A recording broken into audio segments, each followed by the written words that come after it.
नमस्कार दोस्तों। यार विश्वास करना, ये मेरी सच्ची कहानी है। मैं एक बार अपने मम्मी पापा के साथ चंडीगढ़ से अपने शहर वापस आ रहा था। मैं कार ड्राइव कर रहा था।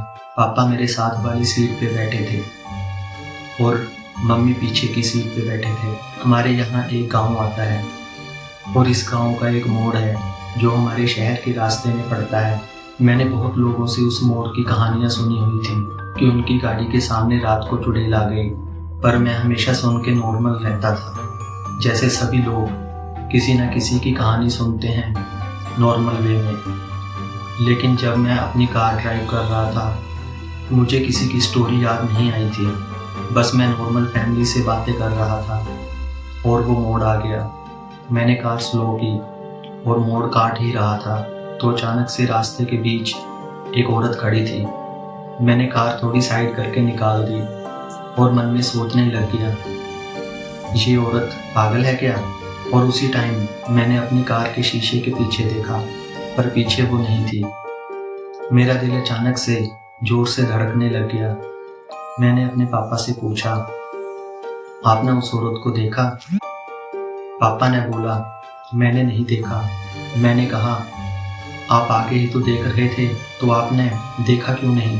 पापा बोले, कोई होगा तभी देखूंगा।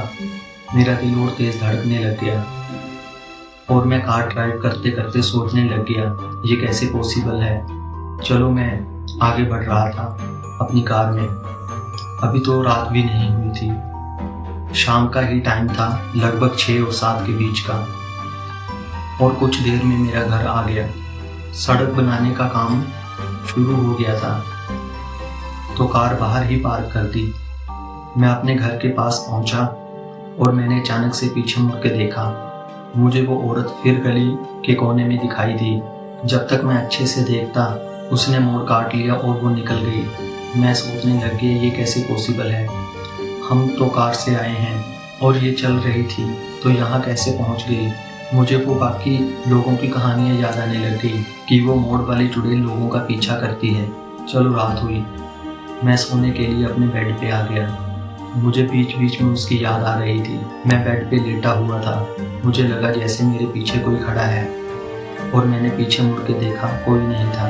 पर जैसे ही आंखें बंद करता था तो फील हो रहा था कोई है। पर जैसे भी मैं सो गया और मुझे रात को पहली बार दबाव पड़ा। भाई, कभी आपको भी दबाव पड़ा है तो कमेंट करके बताओ। अब मैं कहीं भी जाता हूँ तो मुझे लगता है मेरे साथ कोई है। मैंने फिर हनुमान चालीसा का पाठ शुरू किया।